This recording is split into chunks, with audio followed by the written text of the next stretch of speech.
Hi everyone, welcome back to ASmart Academy. So first of all, I'm hoping that you have already subscribed the channel. If not so, please do subscribe the channel and like the video. So today we are going to discuss all about Reserve Bank of India, right? Its history, functions, its printing of currency notes, and the major events in the history and everything, right? So before beginning, this is all about our Telegram groups. First group is for practice material, videos, notification, PDFs, or your doubts, right? Its name is ASMAT Academy Discussion Group, or you can simply search at the rate ASMAT Academy on Telegram. Second one is for mock discussion, analysis, comparison, methods, and competition, right? It is ASA मॉकडी आपको search करना है. Instagram पे भी आप हमको follow कर सकते हो. सो देरी किए बिना स्टार्ट करते हैं. What is RBI? सबसे पहले क्वेश्चन आता है आपका, आरबीआई है क्या?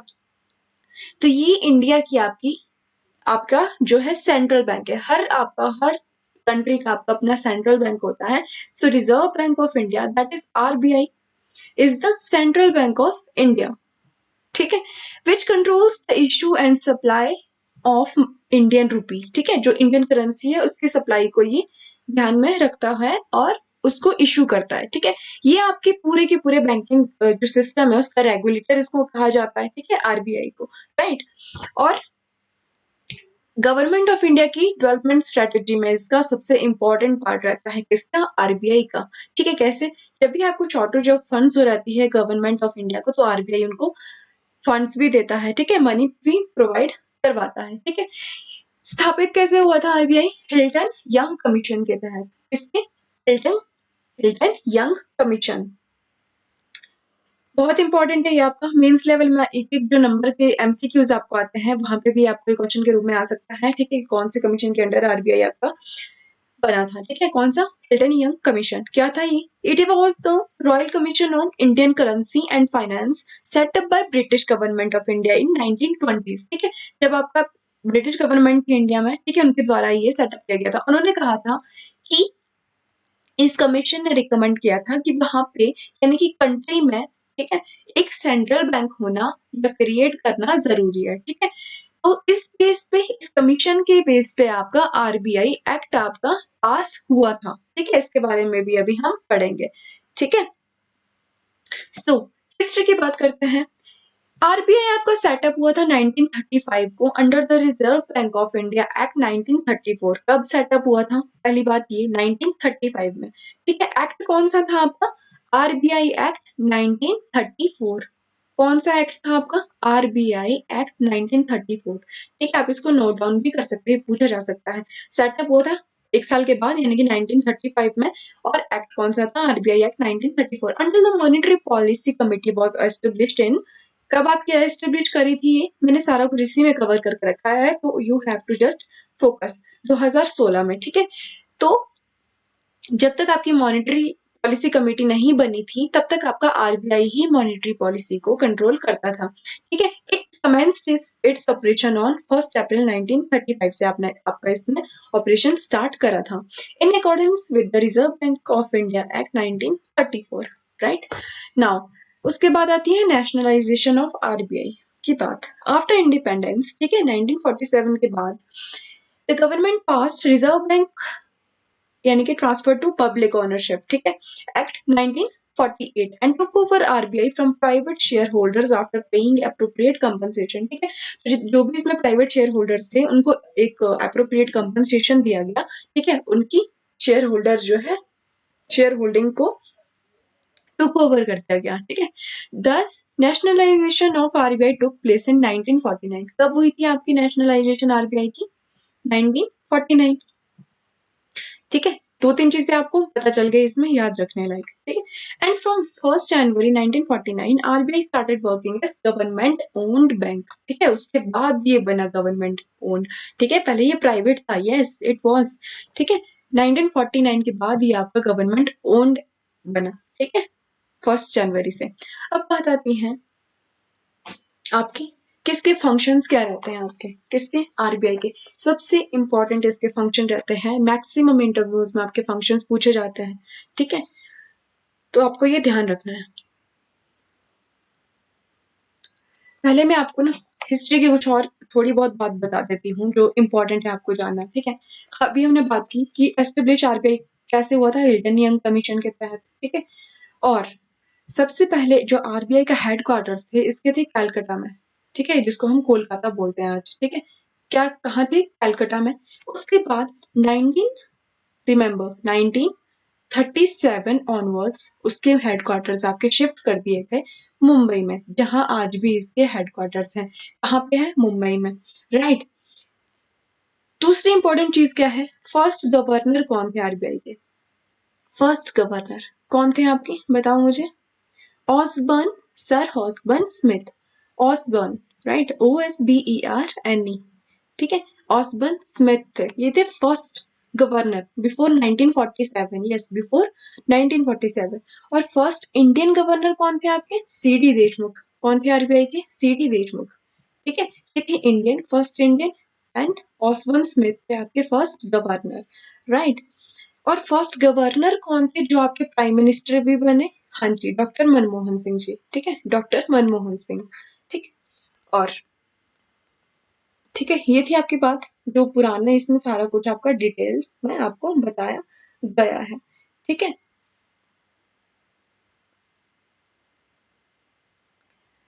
एक बात इसमें और आती है आपकी, आपका देखो अभी जो आपका ये सेशन चलता है, फाइनेंशियल ईयर क्या होता है हमारा? अप्रैल टू मार्च होता है, ठीक है। अप्रैल टू मार्च होता है आपका फाइनेंशियल ईयर, ठीक। हमारा 1940 से पहले तक जो आरबीआई का जिसको हम कहते हैं ना अकाउंटिंग ईयर, वो था आपका जनवरी टू दिसंबर, ठीक है। उसके बाद शिफ्ट हुआ ये जुलाई से जून तक के बीच में फाइनेंशियल ईयर, ठीक है, फिजिकल ईयर नहीं, financial year, sorry accounting year, ठीक है, अकाउंटिंग ईयर, राइट। तो ये था थोड़ा सा हिस्ट्री के बारे में जो अलग चीजें आपको जाननी जरूरी थी। अब हम बात करेंगे इसके फंक्शंस के बारे में, राइट। सबसे पहला फंक्शन देखो क्या कह रहा है, to work as monetary authority and implement its monetary policy. हम मॉनेटरी पॉलिसी के बारे में पिछली वीडियोस में डिस्कस अच्छे से कर चुके हैं, ठीक है। मॉनेटरी पॉलिसी कैसे होती है, इन्फ्लेशन को कंट्रोल कैसे किया जाता है, इन्फ्लेशन होता क्या है, ठीक है। वो देख लेना उसको एक बार अगर आपको पता ना हो, ठीक है। उसमें बहुत ही डिटेल एक्सप्लेनेशन आपको दी गई है, शायद ही कहीं और आपको वो एक्सप्लेनेशन मिलेगी, ठीक है। तो मॉनेटरी अथॉरिटी के रूप में आपका आरबीआई वर्क करता है और अपनी मॉनेटरी पॉलिसी को इम्प्लीमेंट करता है, ठीक है। सबसे पहला इसका फंक्शन ये है। दूसरा फंक्शन आप बता सकते हो, to serve as issuer of bank notes, कि बैंक नोट इशू करने का आपका एक फंक्शन रहता है आरबीआई का, ठीक है। आरबीआई के अलावा नोट इशू कोई नहीं करवा सकता। To serve as bankers to central and state governments, इसका क्या मतलब होता है? देखो, जब हम लोगों को फंड की जरूरत पड़ती है, हम कहाँ जाते हैं? बैंक जाते हैं, ठीक है। तो जब सेंट्रल या स्टेट गवर्नमेंट्स को जरूरत पड़ती है तो उनका बैंक कौन रहता है? RBI. That is why it serve as banker to central and state governments. I hope I am clear to you. Serve as debt manager to central and state governments, ठीक है। आपका डेट मैनेजर भी रहता है ये central और state governments के लिए, right. Provide ways and means advances to state government, ways और मीन्स एडवांसेस जो है स्टेट गवर्नमेंट को ये प्रोवाइड करता है। बेस एंड मीन एडवांसेस क्या होते हैं इसके बारे में हम कभी और डिस्कस करेंगे पूरी डिटेल के साथ, ठीक है। अभी सिर्फ आप ये ध्यान रखना कि ये आपका प्रोवाइड करता है ways and mean advances state governments को भी।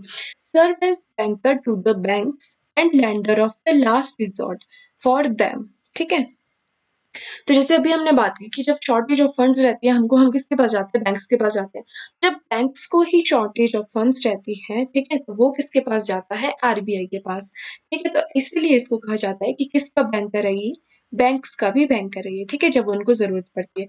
And lender of the last resort, जब उनके पास कोई चारा नहीं रहता तो लास्ट रिसोर्ट का लैंडर भी इसको कहा जाता है। Work as supervisor and regulator of banking and financial system, तो जो भी बैंकिंग और फाइनेंशियल सिस्टम है हमारा, उसका रेगुलेटर, ठीक है, रेगुलेटर जो रेगुलेट करता है, ठीक है, बैंकिंग और फाइनेंशियल सिस्टम को, और सुपरवाइजर जो उसकी देखरेख करता है वो भी कौन है? हमारा आरबीआई।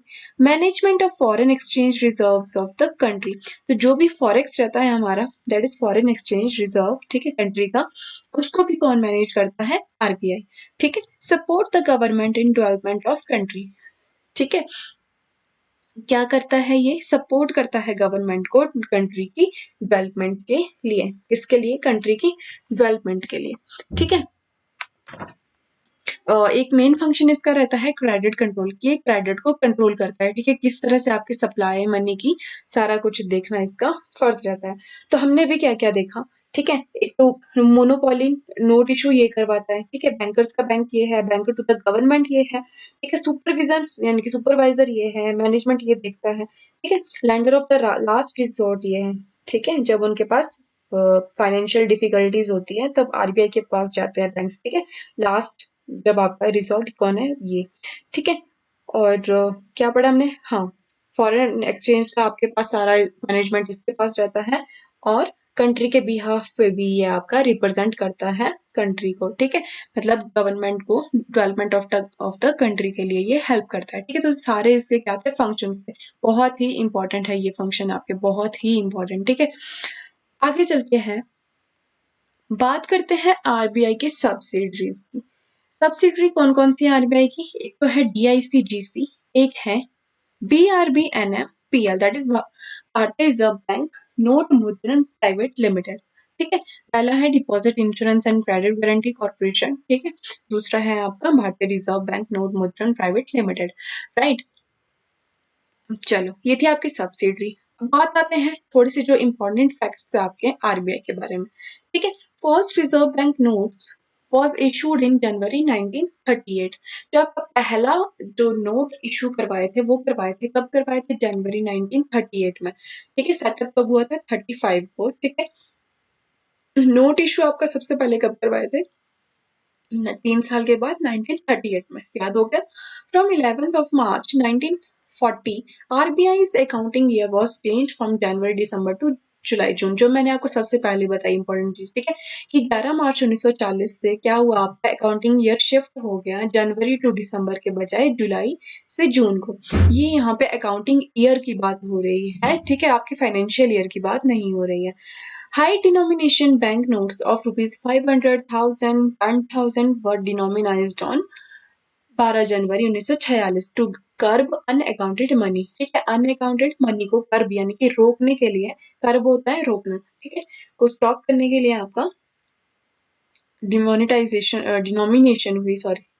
ठीक है, हुई आपकी, डिमोनेटाइज हुए नोट्स आपके बड़े बड़े जितने भी थे हाई डिनोमिनेशन में।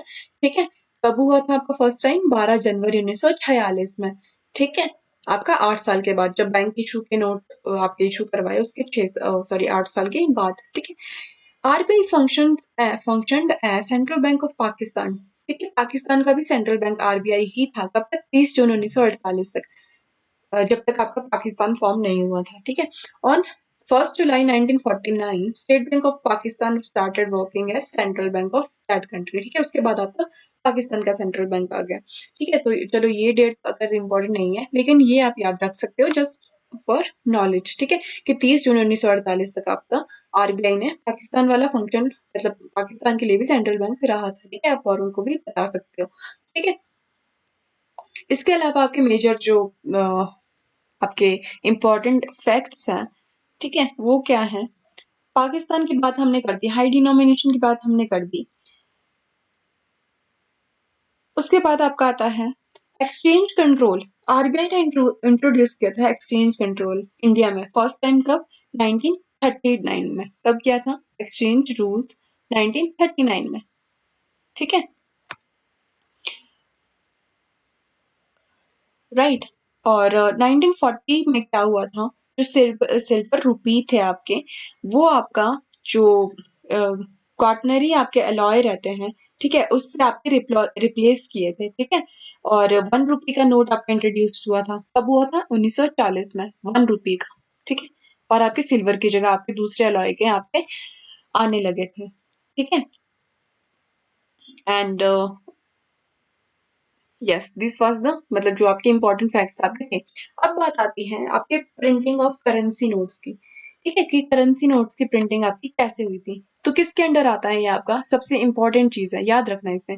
आरबीआई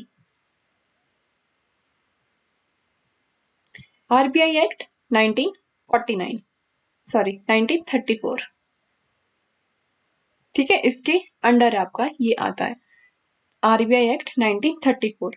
ठीक है, आरबीआई सबसे इंपॉर्टेंट, सबसे पहली और इम्पोर्टेंट बात, आरबीआई पहली और एक ही ऐसी अथॉरिटी है जो आपकी करेंसी नोट्स को प्रिंट करवाती है। ठीक है, और आपकी ये कहाँ से कहाँ तक, हम बोलते हैं ना कि करेंसी आपके प्रिंट करवाते, तो इसको कहाँ तक अलाउंस है कि कहाँ से कहाँ तक कि आपकी ये करेंसी प्रिंट करवा सकती है। तो ध्यान रखना, ₹2 से लेके 10,000 तक, ₹2 से लेके 10,000 तक ये आपका प्रिंट करवा सकती है डिनोमिनेशन में, ₹2 से 10,000 रुपए तक। ठीक है, इससे ज्यादा और कम नहीं। अब आप बोलेंगे तो रुपये वन का क्या? ठीक है, वन का क्या, जो वन आपकी रहती है उसको गवर्नमेंट ऑफ इंडिया, इंडिया क्या कहीं की भी गवर्नमेंट है, इंडिया की हम बात करते हैं।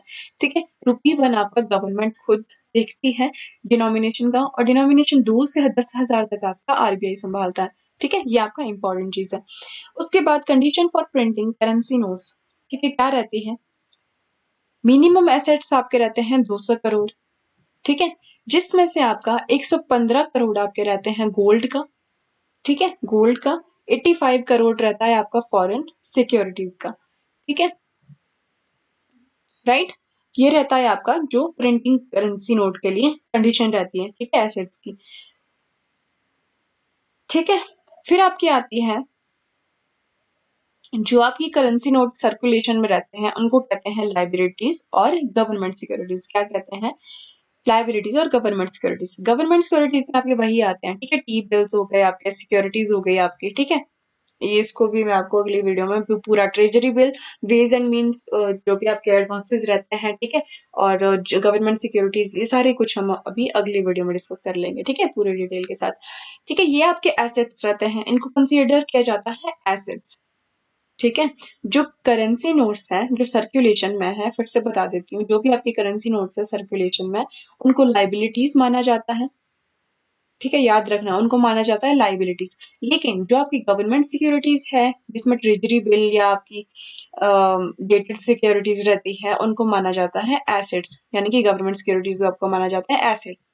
ठीक है, क्योंकि उनका आपका गारंटी होती है। ठीक है, चलो उसी में डिस्कस कर लेंगे। ठीक है, अब आपकी बात आती है, अगर आप इशुएंस ऑफ न्यू करेंसी, जिसको हम लाइबिलिटी अभी कहा है, ठीक है, वो मैच आपकी होनी चाहिए, मतलब liability is equals to asset होना चाहिए, यानी कि वो आपकी मैच होनी चाहिए किससे? गवर्नमेंट सिक्योरिटीज से। ठीक है, ये दोनों आपकी मैच होने चाहिए। तो ये था आपका प्रिंटिंग ऑफ करेंसी नोट, इस तरह से आपकी ये करेंसी नोट प्रिंट होते हैं। ठीक है, तो जितनी भी आपकी लाइबिलिटी यानी कि करेंसी नोट्स जितने भी है, वो आपके एसेट से मैच होने चाहिए। ठीक है, और कैसा रहता है आपका? 200 करोड़ आपके रहते हैं टोटल। आपका जो मिनिमम एसेट है वो 200 करोड़ होना चाहिए, जिसमें से 115 करोड़ आपके गोल्ड के लिए रहते हैं और 85 रहता है फॉरेन सिक्योरिटीज के तौर पे। ठीक है, और 2 से 10,000 आपका आरबीआई करती है, एंड ₹1 आपका गवर्नमेंट संभालता है। ठीक है, और एक ही आरबीआई अथॉरिटी है जो आपकी करेंसी नोट्स को उठा सकती है। ठीक है, राइट, तो ये था आपका थोड़ी बहुत चीजें जो आरबीआई के बारे में थी। ठीक है, जो भी मैंने डेट्स अभी तक आपको बताई वो आपको याद होनी चाहिए, हर हाल में आपको याद होनी चाहिए वो। ठीक है, चलो, एक तो आपका इंपॉर्टेंट था कि आपका सबसे पहले आपका ₹1 आपका कब आया। ठीक है, और जो भी इस वाली स्लाइड में अभी थोड़ी बहुत चीजें थी, सब्सिडरी का पता, सबसे इंपॉर्टेंट आपके फंक्शंस। ठीक है, मेन फंक्शन आपके आरबीआई के क्या है, मैंने पूरी से अच्छे से आपको डिटेल में डिस्कस करवा दिया है। ठीक है, शॉर्ट वीडियो मैंने बनाने की कोशिश की है ताकि आपका ज्यादा भी टाइम ना लगे। ठीक है, बेकार की चीजें ना हो, जैसे मैंने काफी जगह देखी है, होती रहती है। ठीक है, तो चलो, ये था आपका हिस्ट्री के बारे में। ठीक है, कब आपका बना, किस एक्ट के अंदर बना, कब आपका नेशनलाइज हुआ, ठीक है, उससे पहले की हिस्ट्री क्या थी, सारा कुछ आपको इसमें बताया गया। फर्स्ट गवर्नर कौन थे, फर्स्ट इंडियन गवर्नर कौन थे, और फर्स्ट इंडियन गवर्नर कौन थे जो आपके प्राइम मिनिस्टर भी बने। ठीक है, सारा कुछ हमने इसमें डिटेल में डिस्कस करा है। ठीक है, किस कमीशन के तहत ये बना था। ठीक है, और इसको कहा क्या जाता है, क्या है आरबीआई। ठीक है, तो that is all about video, right. हमारा रिवीजन भी हो गया, पूरी डिटेल में सब कुछ भी डिस्कस कर दिया। I will see in the next video, till then take care.